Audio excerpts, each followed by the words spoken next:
Option subject select చేసుకోవడంలో ఏమేం జాగ్రత్తలు తీసుకోవాలంటారు?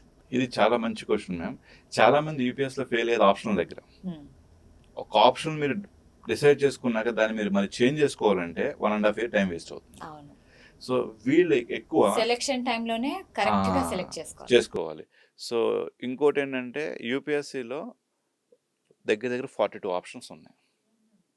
ఇది చాలా మందికి తెలీదు. 42 ఆప్షన్స్ అంటే లాంగ్వేజెస్ కూడా తీసుకుంటారు కొంతమంది.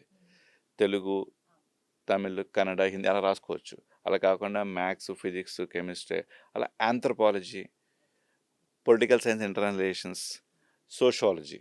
సో ఆంథ్రోపాలజీ అంటే మా విష్ణు సార్. అంటే Vishnu as academy director. Okay. He is renowned faculty, 15 years experience. So మన అకాడమీలో ఎక్కువగా వచ్చినవి కూడా ఆంథ్రోపాలజీ ర్యాంక్స్ వచ్చినాయి మనకి. అదేవిధంగా ఇప్పుడు మనం పిఎస్ఐఆర్ ఆప్షన్ ఉంది మన దగ్గర, సోషాలజీ ఆప్షన్ ఉంది.